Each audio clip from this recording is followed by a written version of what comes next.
اللهم صل على محمد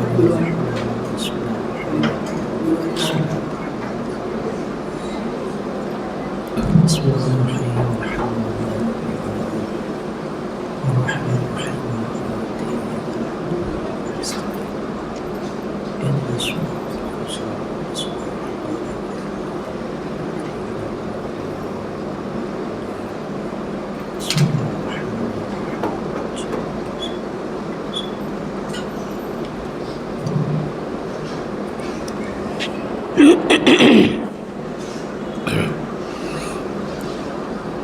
لا حول ولا قوة إلا بالله العلي العظيم أعوذ بالله من الشيطان اللعين الرجيم بسم الله الرحمن الرحيم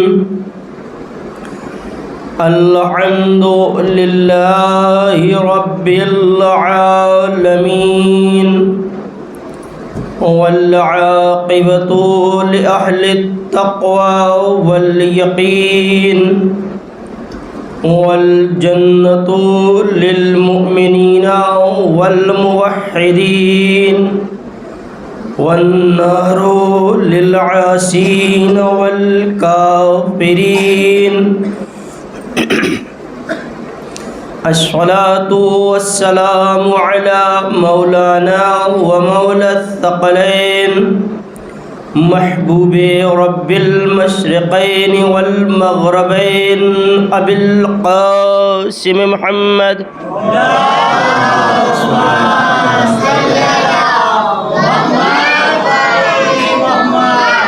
وعلى آله الطيبين الطاهرين المعصومين المنتجبين المنتخبين ولعنة الله على أعدائهم وقتلتهم وغاصبي حقوقهم ومنكري فضائلهم ومسائبهم وشجاعتهم وسخاوتهم وعزمتهم وعطشهم أجمعين من يومنا هذا إلى قيام يوم الدين أما بعد فقد قال الله الحكيم في كتابه الكريم بسم الله الرحمن الرحيم إنا علينا للهدى وَإِنَّا لَنَا لَلْآخِرَةَ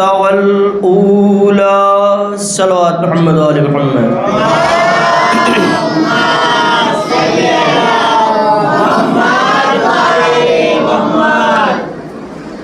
محترم و معزز سامعین کرام، بزرگان قوم ملت، عزاداران سرکار سید الشہداء، جس آیہ کریمہ کی تلاوت کا اشرف حاصل کیا، ارشاد خداوندی ہو رہا ہے اِنَّا عَلَيْنَا لَلْهُدَى، بے شک ہدایت کی ذمہ داری ہمارے ذمہ ہے، وَإِنَّا لَنَا لَلْآخِرَةَ وَالْأُولَى، اور آخرت کا دار و مدار بھی ہمارے ہی اوپر ہے۔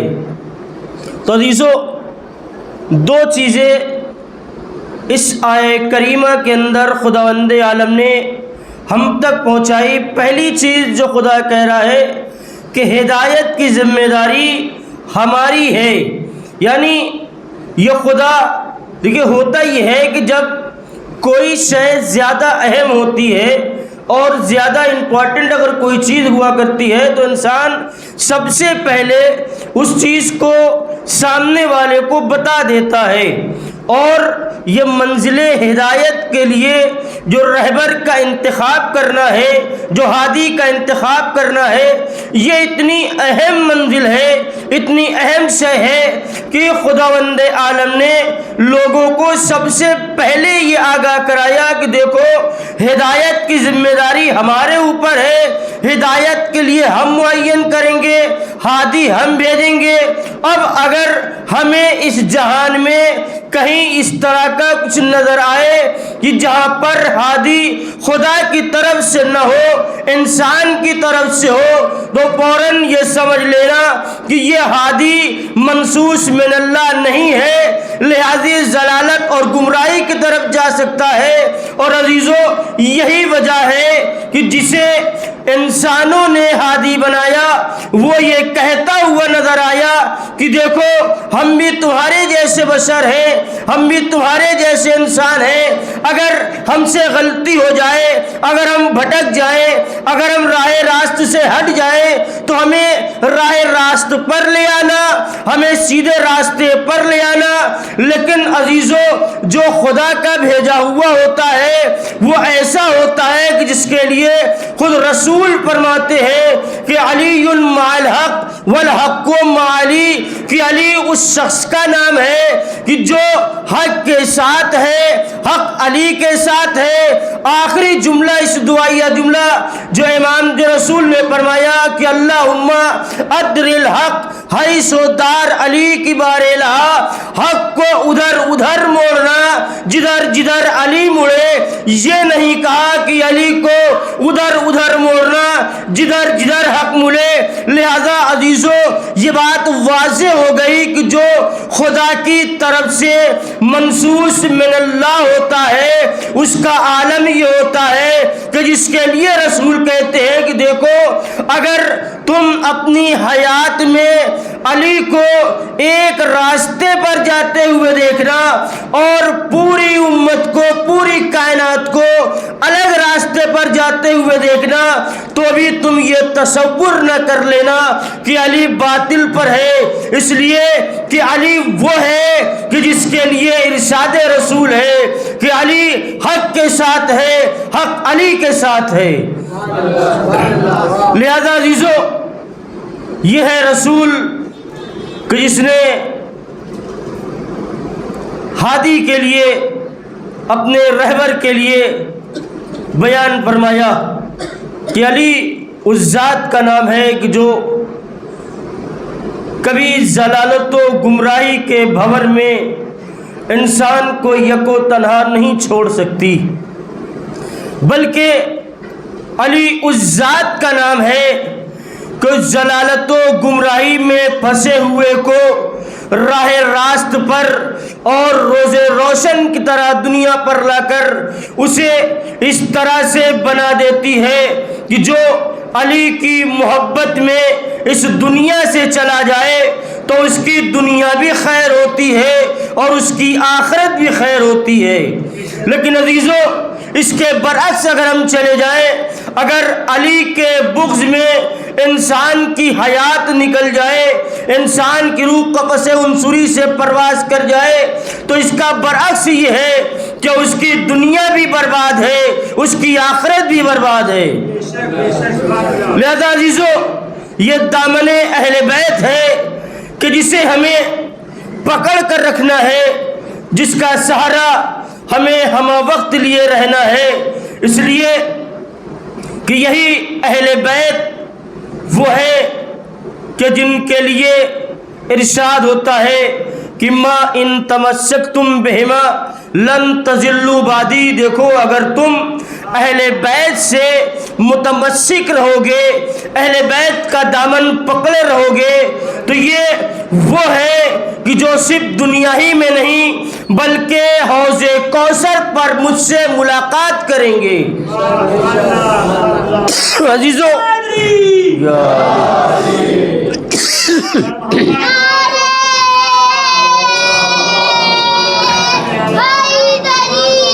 یا علی،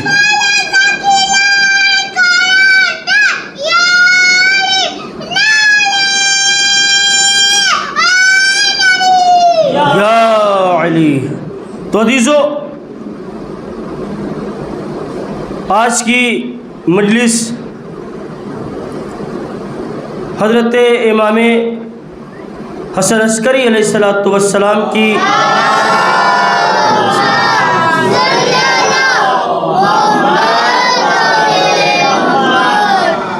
امام کی ذات سے منسوب ہے، لہذا چند باتیں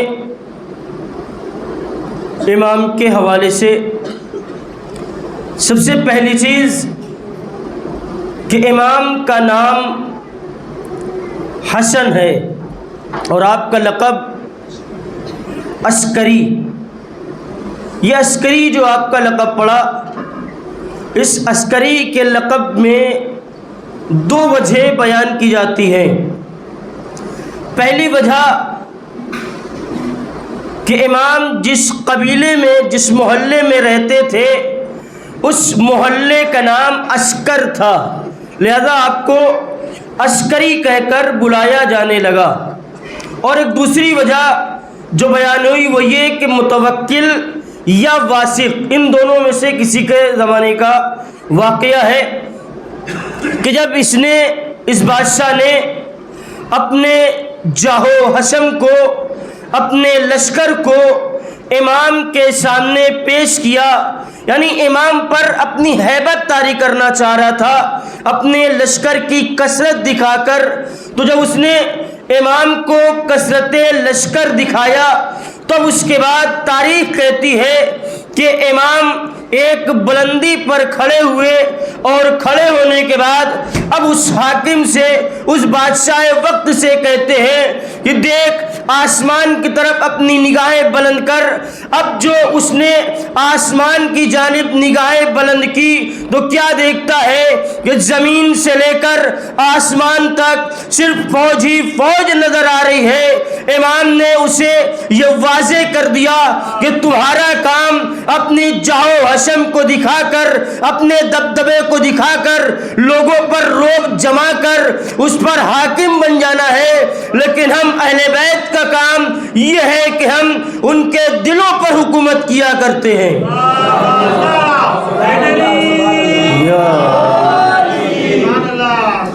تو عزیزو، یہ ہے اہل بیت کہ جو لوگوں کے دلوں پر حکمرانی کیا کرتے ہیں۔ اور عزیزو، دلوں پر حکمرانی فقط اپنے چاہنے والوں پر ہی نہیں بلکہ اپنے دشمنوں پر بھی دلوں پر حکمرانی کر لیا کرتے ہیں۔ ایک امام کے زمانے کا واقعہ کہ ایک صحابی، ایک شخص تھا کہ جسے اسحاق کندی کے نام سے جانا گیا۔ اصحاب کندی بہت بڑا عالم، جسے کہا جائے بہت زیادہ علم اس کے پاس تھا، یعنی علم کی انتہا نہیں تھی۔ تو کبھی کبھی ہوتا یہ ہے کہ زیادہ علم انسان کو لے ڈوبتا ہے۔ انسان اتنا ہی کھائے کہ جتنا ہضم کر لے، اگر زیادہ کھا لے گا تو بد ہضمی ہو جائے گی۔ وہی حال یہاں پر بھی ہوا۔ علم تو بہت تھا لیکن در اہل بیت سے دور تھا، لہذا اس علم کو ہضم نہ کر پایا، اور اس نے ایک کتاب لکھی کہ جو متضاد قرآن کے نام سے لوگوں میں موسوم ہوئی۔ وہ کتاب متضاد قرآن یعنی قرآن مجید میں بعض آیتیں بعض آیتوں سے ٹکرا رہی ہیں، بعض آیت کچھ کہہ رہی ہے اور بعض آیت کچھ کہہ رہی ہے۔ اس نے پوری ایک کتاب اس کے اوپر مکمل تیار کر لی، اور ابھی یہ کتاب لوگوں کے سامنے شائع نہیں ہوئی تھی، لیکن بہرحال اس کتاب کو لکھنے میں اسے 20 سال کا عرصہ لگا۔ 20 سال میں اس نے قرآن مجید سے وہ آیات جمع کیے کہ جو ایک دوسرے کی ضد میں تھی، ظاہراً جو ایک دوسرے کی ضد، یا یہ کہا جائے کہ ہمارے نہ سمجھنے کی بنا پر وہ آیت ایک دوسرے سے ٹکراؤ معلوم ہو رہی تھی۔ مثال کے طور پر قرآن مجید نے کہا کہ اقیم الصلاۃ، نماز قائم کرو، نماز پڑھو۔ دوسری آیت کہ جو ناقص اگر پڑھی جائے تو اس کا جملہ یہ ہے کہ لا تقربوا الصلاۃ، نماز کے قریب نہ جاؤ۔ آیت دونوں قرآن کی ہے، لیکن فرق اتنا ہے کہ ایک جگہ پر پوری آیت پڑھی، ایک جگہ پر آدھی آیت پڑھی۔ وہاں پر کیا ہے کہ لا تقربوا الصلاۃ وانتم سکارا، اگر تم حالت نشے میں ہو تو تم نماز کے قریب نہ جاؤ، یہ پوری آیت ہے۔ لیکن یہ تضاد کیسے اس نے ڈھونڈا اس طرح سے کہ ایک جگہ قرآن نے کہا کہ اقیموا الصلاۃ، نماز پڑھو، دوسری جگہ پر بیان ہوا کہ لا تقربوا الصلاۃ، نماز کے قریب نہ جاؤ۔ جب اس نے اس طرح کے متضاد آیتیں قرآن مجید سے ڈھونڈی اور پوری ایک کتاب تیار کر لی، تو ایک صحابی کہ جو امام کا ہی چاہنے والا تھا، امام نے اس سے کہا کہ تم اپنے اس استاد سے کیوں نہیں سوال کرتے، تم اسے کیوں نہیں سمجھاتے، تم اسے کیوں نہیں بتاتے؟ تو وہ کہتا ہے کہ مولا ہم اس سے کیسے بحث کر سکتے ہیں، اس کا علم کہاں، ہمارا جہل کہاں، یہ کہاں اور ہم کہاں، ہمارا اس کا کوئی مقابلہ ہی نہیں ہے، لہذا رضو۔ امام نے کہا کہ ٹھیک ہے، ہم ایک سوال تجھ سے دیتے ہیں اور تو وہ سوال اصحاب کشتوکندی سے جا کر لے۔ اور عزیزو، تاریخ کہتی ہے کہ امام نے اس سے صرف ایک بات کہی کہ دیکھو، جب تم کندی کے قریب جانا تو جانے کے بعد اس سے فقط ایک سوال کرنا، وہ یہ کہنا کہ جو تم نے قرآن مجید میں تضاد آیتیں ڈھونڈی ہیں، ایک آیت دوسری آیت سے مختلف جو تلاش کی ہے اور تلاش کر کے جو تم نے کتاب تیار کی ہے، کیا یہ تم نے جو لکھا ہے یہ اپنے ذہن کی ایجاد سے کیا ہے یا خداوند عالم کے علم کی بنا پر کیا ہے؟ یعنی جو تم نے تضاد اس کے اندر تلاش کیا ہے، تم نے اپنے علم کی بنا پر کیا ہے یا تمہارے پاس کوئی فرشتہ آیا تھا، اس نے تمہیں بتایا کہ یہ اس کے تضاد میں ہے، یہ اس کے تضاد میں ہے؟ کیا تم یہ سمجھ پائے ہو کہ خدا کیا کہنا چاہ رہا ہے؟ تم کیا سمجھ رہے ہو؟ جیسے ہی اس نے اس سوال کو سنا، سنتے ہی اس سے کہتا ہے جو اس کا شاگرد تھا کہ یہ بتاؤ کہ یہ سوال تمہارے ذہن میں کیسے آیا؟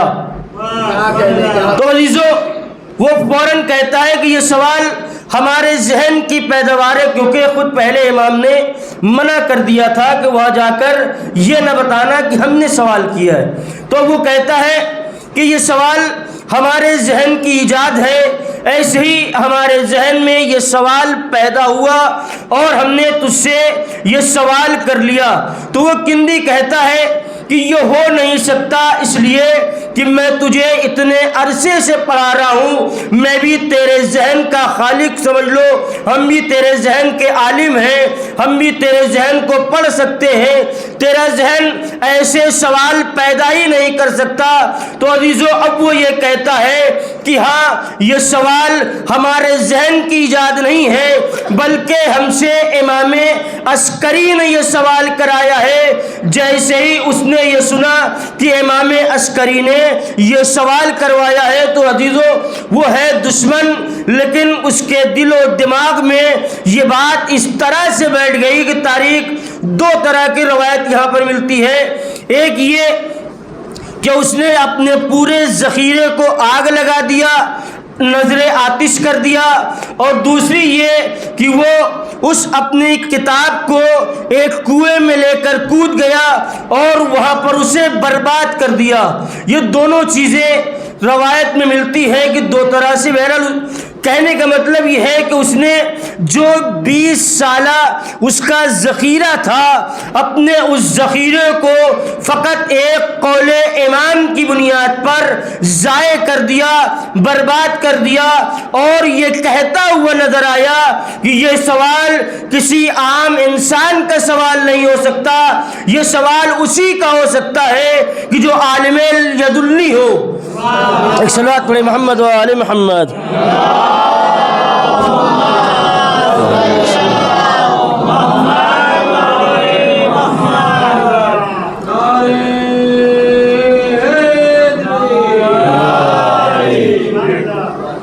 یہ سوال کسی عام بشر کا نہیں، بلکہ یہ سوال وہی کر سکتا ہے کہ جو عالم لدنی ہو، جس کے پاس علم خداوندی ہو، یا وہ کہ جو خود اس کی بارگاہ سے علم حاصل کر کے یہاں پر آیا ہو۔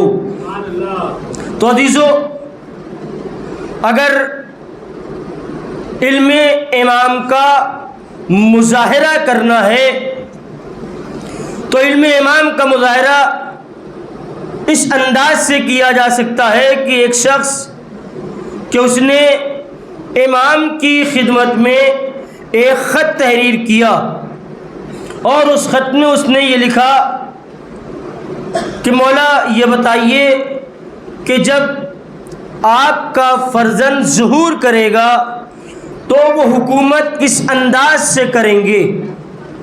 امام نے کہا کہ جب ہمارا فرزند ظہور کرے گا اور حکومت جو ہوگی وہ حکومت ایسی ہوگی کہ خود نہ اس وقت کسی قاضی کی ضرورت ہوگی، نہ کسی گواہ کی ضرورت ہوگی، امام اپنے علم کی بنا پر سارے فیصلے کرتے چلے جائیں گے۔ امام نے اسے یہ جواب لکھا، اور اس کے بعد امام نیچے لکھتے ہیں کہ اے شخص، تم نے ایک سوال جو تمہارے ذہن میں تھا اور تم نہیں کر سکے، تم اسے بھول گئے، ہم اس کا جواب بھی تمہیں بتائے دیتے ہیں۔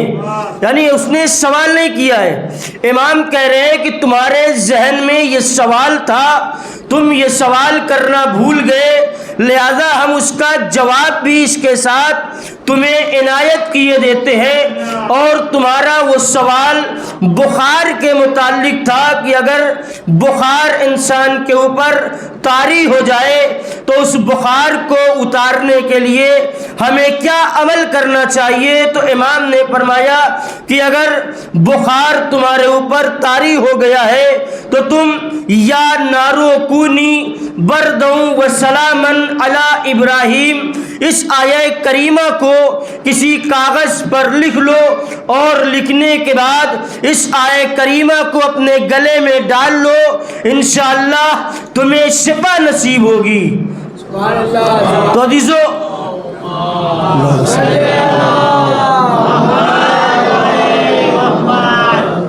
امام نے اسے بتایا، اور بہرحال یہ جو آیہ کریمہ میں نے آپ کے سامنے پیش کیا کہ جسے امام نے فرمایا، یہ آزمودہ بھی ہے۔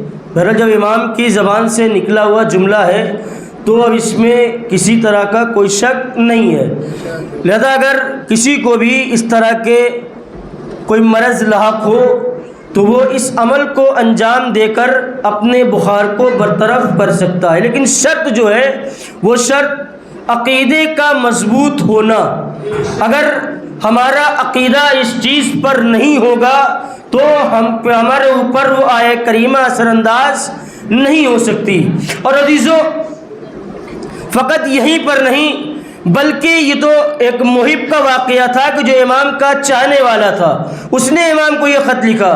ایک امام کا دشمن ہے، اب وہ دشمن امام کے اس کی دشمن کے قریب امام کے کچھ چاہنے والے موجود ہیں، امام کے اس کے پاس بیٹھے ہوئے ہیں، اور اسے یہ کہتے ہیں کہ تم امام کی باتوں پر عمل پیرا کیوں نہیں ہوتے، تم امام کی باتوں پر عمل کیوں نہیں کرتے؟ تو عزیزو، اس نے کہا کہ ہم امام کا امتحان لینا چاہتے ہیں۔ دیکھیے ظاہراً ایک ادنا سا شخص ہے، لیکن ایک بہت بڑی بات وہ کہہ رہا ہے کہ ہم امام کا امتحان لینا چاہتے ہیں۔ تو یہ لوگ جو امام کے چاہنے والے تھے، انہیں کسی طرح کا نہ کوئی خوف ہے، نہ کوئی خطر ہے، نہ کوئی ڈر ہے، اس لیے کہ یہ اپنے امام کو پہچانتے ہیں کہ ہم اسے امام مانتے ہیں کہ جو کسی بھی منزل پر فیل نہیں ہوتا، کسی بھی منزل پر جانے کے بعد پیچھے قدم نہیں ہٹاتا۔ لہذا انہوں نے کہا ٹھیک ہے، اگر تم امام کا امتحان لینا چاہتے ہو، جس انداز میں چاہو تم امتحان لے سکتے ہو۔ تو اس نے وہی انداز اختیار کیا کہ جو آپ کے سامنے بیان ہوا. وہ امام کا چاہنے والا تھا, اس نے تحریراً امام کے سامنے پیش کیا, اور اب یہ کہتا ہے کہ ہم اس طرح سے امتحان لینا چاہتے ہیں کہ ایک سادے کاغذ پر بغیر روشنائی کے اپنا سوال لکھیں گے, اور اگر تمہارے امام نے اس کا جواب دے دیا تو ہم مانیں گے کہ ہاں وہ ایسا علم رکھتے ہیں کہ جو یہاں کا حاصل کردہ نہیں بلکہ وہاں کا حاصل کردہ ہے. تو عزیزو, اس نے سوال لکھا, اور سوال لکھنے کے بعد امام کی خدمت میں پیش کیا گیا. سادہ کاغذ ہے, کچھ لکھا نہیں ہے, ظاہراً کچھ بھی اس پہ نہیں ہے. ایک سادہ کاغذ لیا اور بغیر روشنائی کے پین سے اس کے اوپر اس نے سوالات لکھے. امام نے اس کاغذ کو دیکھا, اس کے دوسری طرف اس کے جوابات لکھے, اور جواب لکھنے کے ساتھ ساتھ امام نے نیچے اس کا بھی نام لکھا, اس کے باپ کا بھی نام لکھا.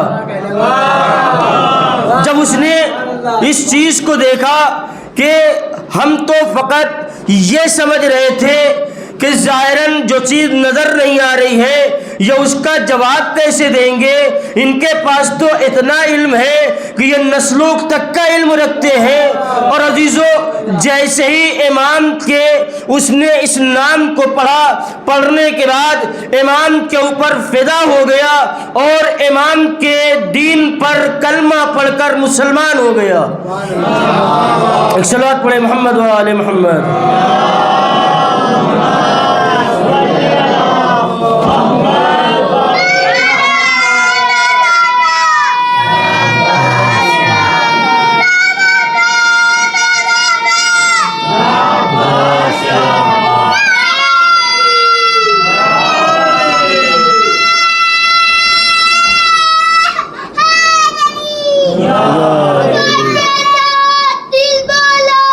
علی مولا, علی مولا,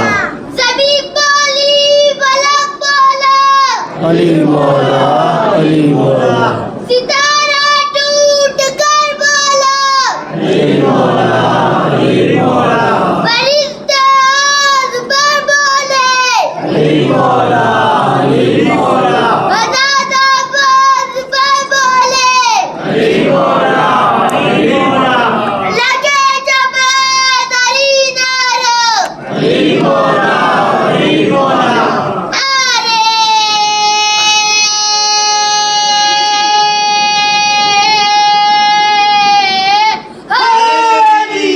یا علی. عزیزو,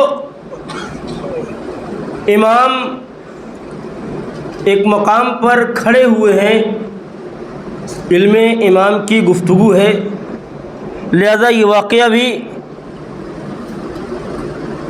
ایک صحابی امام کا کہتا ہے کہ میں نے دیکھا کہ امام چند ملکوں کے غلاموں سے, یعنی الگ الگ ملکوں کے غلاموں سے اور ان کے ملک کی زبان میں گفتگو فرما رہے ہیں.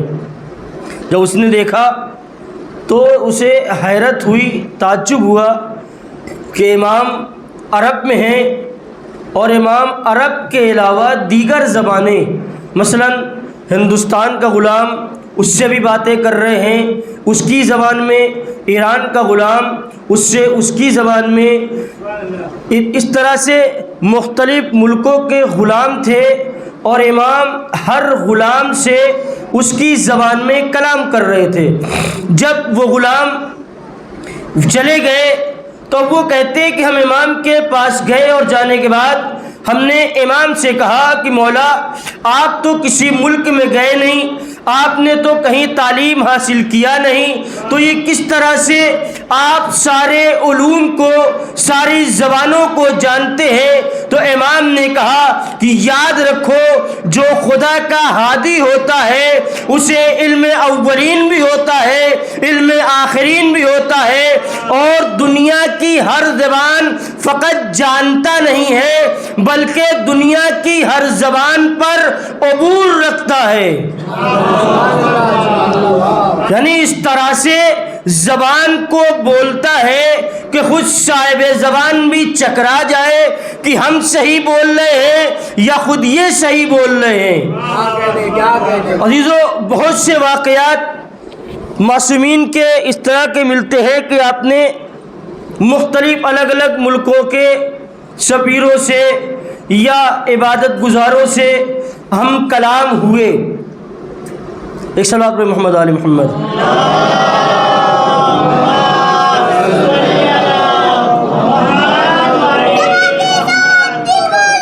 علی مولا، علی مولا، علی مولا، علی مولا، علی مولا، علی مولا، علی مولا، علی مولا، علی مولا، علی مولا، علی مولا، علی مولا۔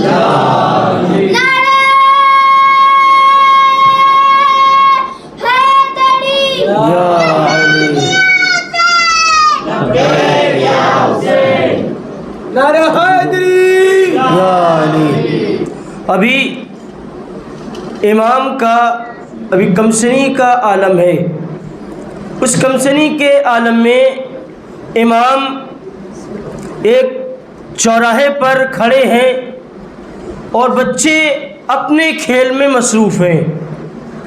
ادھر سے بہلول کا گزر ہوا اور بہلول نے دیکھا کہ امام کھڑے گریہ کر رہے ہیں، تو انہوں نے سوال کیا کہ کیا وجہ ہے، آپ گریہ کیوں کر رہے ہیں؟ اگر آپ کو کھلونے چاہیے تو میں آپ کو کھلونے لا کر دیے دیتا ہوں۔ عزیزو، کمسنی کا عالم ہے، امام ہوتا ہے، یا وہ کمسن ہو یا وہ جوان ہو، جس عالم میں بھی ہو، امام جس عالم میں جو بھی فرما دے وہ امامیت کے عہدے پر فائز ہونے کی بنا پر وہ کہتا ہے۔ عزیزو، امام نے فرمایا، اے بولول، ہم اس لیے نہیں رو رہے ہیں کہ بچے کھیل رہے ہیں، ہمارے پاس کوئی سامان نہیں ہے، بلکہ ہم اس لیے رو رہے ہیں کہ ہم نے اپنی ماں کو دیکھا ہے کہ ہماری ماں جب چولہا جلاتی ہے تو چولہا جلانے میں سب سے پہلے چھوٹی چھوٹی لکڑیوں کا استعمال کرتی ہے، یعنی بڑی لکڑیوں کو جلانے کے لیے چھوٹی لکڑیوں کا استعمال کرتی ہے۔ ہم اس خوف سے رو رہے ہیں کہ ایسا نہ ہو کہ کل میدان محشر میں جب بڑے بڑے جلائے جائیں تو اس وقت ہم چھوٹی لکڑیوں کا استعمال ہمارے کیا جائے۔ یہ ہے امام کا پیغام اپنے چاہنے والوں کے نام۔ اور عزیزو، بولول دانا بہت ہی مشہور و معروف شخصیت کہ جسے ہر انسان پہچانتا ہے۔ بولول اس شخص کو کہتے ہیں کہ جو اتنے زیادہ سمجھدار، زیرک، حاضر جواب تھے کہ ادھر کوئی سوال ہوا اور ادھر اس کا جواب حاضر کر دیا۔ خود قضاوت کے بھی بہت سے فیصلے آپ نے کیے، بہت سے ایسے مسئلے حل کیے ہیں کہ جو بڑے بڑے نہیں حل کر سکے۔ عزیزو، ایک واقعہ جناب بولول دانا کا۔ جناب بولول دانا ہارون رشید اور زبیدہ دونوں میاں بیوی ہیں۔ بادشاہ ہارون رشید اپنے گھر کی چھت کے اوپر گیا، رات کا وقت ہے اور اس کی زوجہ بھی چھت کے اوپر پہنچی تو ہارون رشید کہتا ہے کہ یہ چاند کتنا خوبصورت ہے۔ زوجہ نے کہا کہ چاند خوبصورت نہیں ہے، انسان خوبصورت ہے۔ دونوں میں تکرار ہونے لگی۔ ہارون رشید کا کہنا چاند خوبصورت ہے، زبیدہ کا کہنا انسان خوبصورت ہے۔ یہ دونوں کے درمیان بحث اتنی زیادہ بڑھ گئی کہ نوبت طلاق تک آ پہنچی۔ ہارون رشید کہتا ہے کہ اگر تم نے یہ ثابت نہ کیا کہ انسان خوبصورت ہے تو تمہارا اور ہمارا کل طلاق ہو جائے گا۔ دوسرا دن نمودار ہوا، جتنے عالم دین اس وقت کے موجود تھے سارے علماء کو بلایا گیا، سارے علماء دربار کے اندر پہنچے۔ اب عزیزو جب دربار میں پہنچے تو ان لوگوں نے کتابوں کو کھنگالنا شروع کیا، ورق گردانیاں شروع کی۔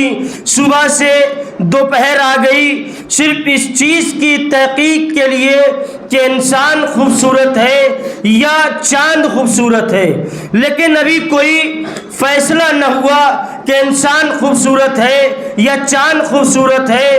اب اس کے بعد صبح سے دوپہر سے وقت مغرب آ گیا، لیکن بحث وہیں پر اٹکی ہے کہ انسان خوبصورت ہے کہ چاند خوبصورت ہے، انسان خوبصورت ہے کہ چاند خوبصورت ہے۔ یہ فیصلہ نہ ہو سکا، اور شام کے وقت مغرب قریب تھا، بولول دانا کا وہاں سے گزر ہوا، دیکھا کہ زبیدہ کے گھر پر، ہارون رشید کے گھر پر علماء کرام کا جمگھٹ ہے، تو پوچھا کیا وجہ ہے، تم لوگ کیوں یہاں پر جمع ہو؟ تو جواب ملا ہم صبح سے شام تک صرف اس چیز کی تلاش میں ہے کہ انسان خوبصورت ہے کہ چاند خوبصورت ہے۔ تو ہارون تو بولول دانا پوچھتے ہیں کیا ہوا، فیصلہ کیا کیا؟ تو کہتے ہیں کسی کتاب سے ہمیں کچھ نہ مل سکا۔ عزیزو بولول نے کہا اگر اجازت ہو تو نماز مغرب میں پڑھا دوں۔ اجازت ملی، بولول نے مغرب کی نماز کے لیے نیت کی، اور نیت کرنے کے بعد سورہ حمد پڑھی، سورہ حمد کے بعد سورہ تین کی تلاوت کی، والتین والزیتون وطور سینین وہذا البلد الامین لقد خلقنا القمر فی احسن تقویم۔ جیسے ہی لقد خلقنا القمر کہا، پیچھے سے علماء کرام نے لقمہ دیا لقد خلقنا الانسان فی احسن تقویم۔ بولول نے پھر سے شروع کیا، اسی جگہ پر آ کر لقد خلقنا القمر کہا، پھر پیچھے سے لقمہ ملا لقد خلقنا الانسان فی احسن تقویم۔ تیسری مرتبہ جب اپنی حجت کو تمام کر لیا، پیچھے سے لقمہ ملا لقد خلقنا الانسان فی احسن تقویم۔ بولول دانا نے نماز کو توڑا، نمازیوں کی طرف گھومے، اور گھومنے کے بعد کہتے ہیں کہ قرآن مجید کھلے الفاظ میں کہہ رہا ہے کہ ہم نے انسان کو ایک خوبصورت پیرائے میں ڈالا ہے، اور تم لوگ صبح سے ابھی تک فیصلہ نہ کر سکے۔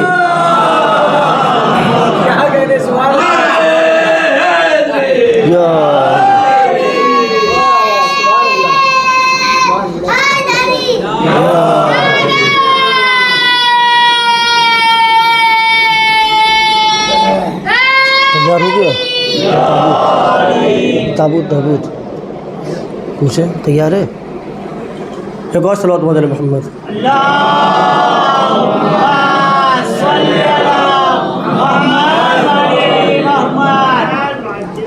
تو عزیزو امام کا جو زمانہ ہے وہ بہت ہی پرآشوب زمانہ، امام عسکری کا جو ٹائم ہے، جو وقت ہے، کیونکہ بہت ہی سخت ظلم آپ کے ساتھ، اور وہ ظلم یہ کہ ساری زندگی آپ قید خانے میں ہی بسر کرتے رہے۔ کیوں؟ وجہ صرف اور صرف ایک وجہ تھی، اور وہ وجہ یہ تھی کہ رسول فرما کے گئے ہیں کہ ہمارا 12واں ظاہر ہوگا اور وہ دنیا کہ جو ظلم و جور سے بھری ہے اسے عدل و انصاف سے بھر دے گا۔ صرف اس خوف میں امام 11ویں امام کو زیادہ تر قید و بند کی زندگی میں رکھا گیا تاکہ 12واں ہادی نہ آنے پائے۔ اور عزیزو، یہ خداوند عالم کی قدرت ہے، یہ خداوند عالم کا انتظام ہے کہ روز اول جب فرعون نے 70,000 بچوں کو قتل کرا دیا کہ موسیٰ نہ آنے پائے تو موسیٰ آ گئے۔ فقط موسیٰ آئے ہی نہیں بلکہ اہتمام قدرت یہ رہا کہ موسیٰ آئے بھی، اسی کے دربار میں پلے بھی، اسی کے دربار میں بڑے بھی ہوئے کہ جس کے لیے 70,000 بچے قتل کیے جا چکے تھے۔ اور عزیزو، روز اول جب موسیٰ کو آنے سے جب جناب موسیٰ کو آنے سے فرعون نہ روک سکا تو آج کے وقت میں امام زمانہ کو آنے سے کون روک سکتا ہے؟ لاکھ پہرے لگائے کہ امام کا وجود ظاہری دنیا میں نہ آنے پائے، امام کی ولادت نہ ہونے پائے، لیکن عزیزو وہی اہتمام کی جو وہاں پر خدا نے رکھا وہی اہتمام یہاں پر بھی رکھا۔ جس طرح سے وہاں پر آثار حمل ظاہر نہ ہوئے ویسے ہی یہاں پر بھی خدا نے آثار حمل کو پوشیدہ رکھا اور امام دنیا میں وارد ہو گئے۔ ایک صلوات پڑھے محمد و آل محمد۔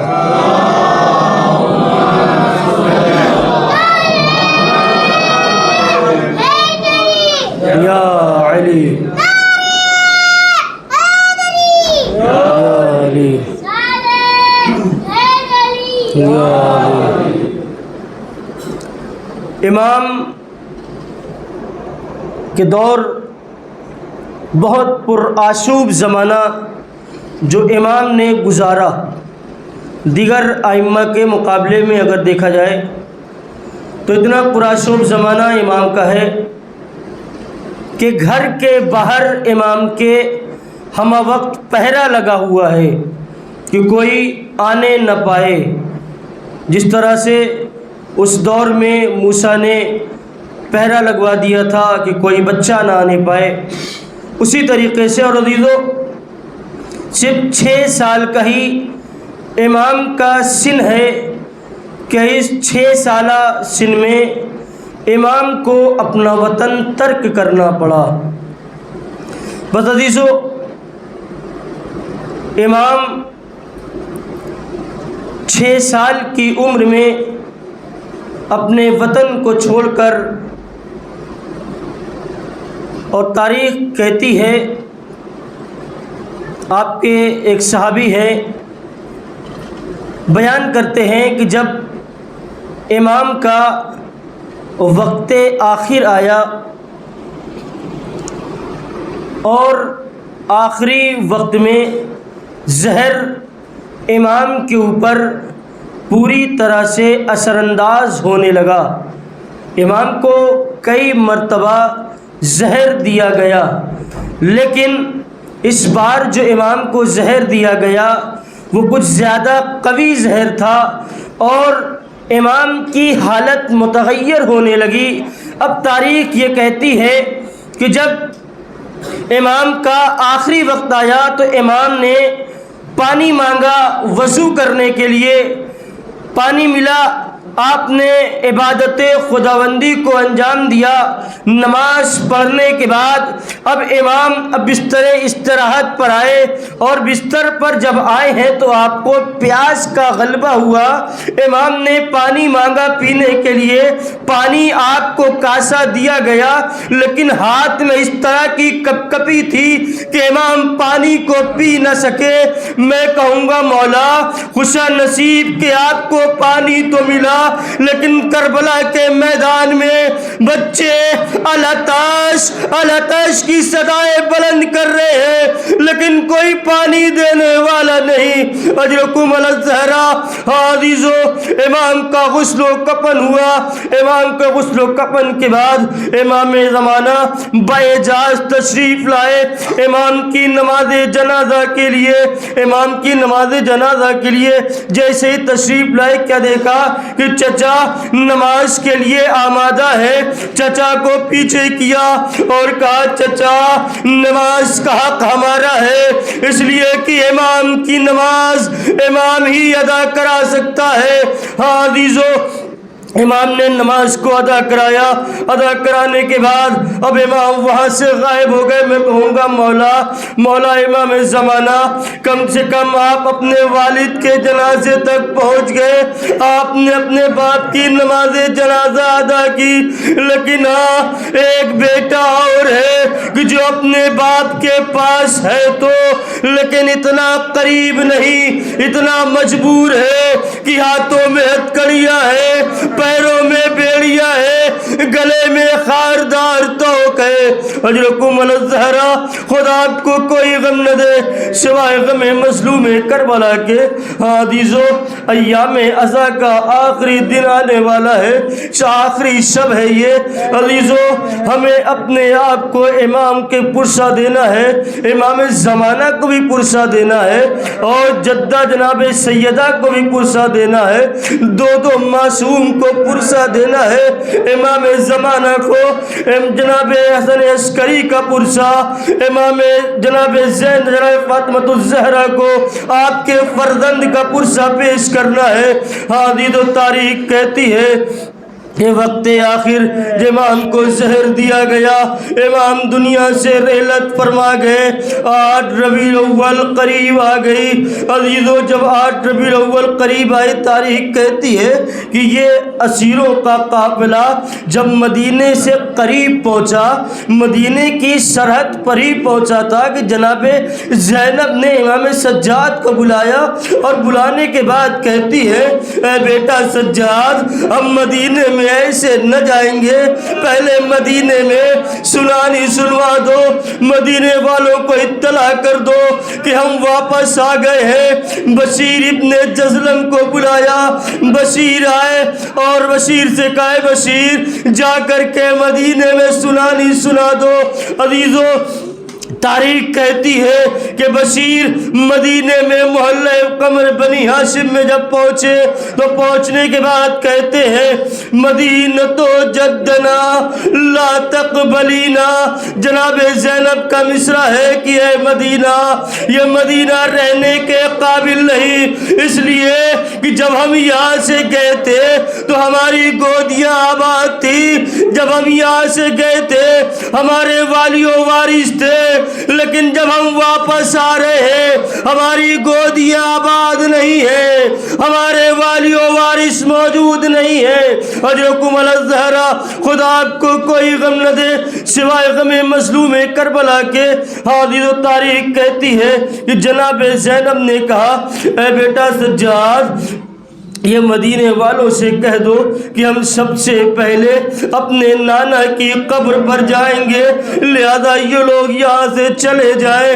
عزیزو، جناب زینب نانا کی قبر پر پہنچی، نانا کی قبر پر پہنچ کر فریاد کرتی ہے اے نانا، ہم کربلا سے سنانی لے کر آئے ہیں، اے نانا ہم کربلا سے آپ کے نواسے کو کھو کر آئے ہیں، اے نانا اگر یہاں پر نامحرموں کا مجمع نہ ہوتا تو ہم آپ کو دکھاتے، ہماری کلائیوں پر، ہماری پشتوں پر نیل کے نشانات موجود ہیں۔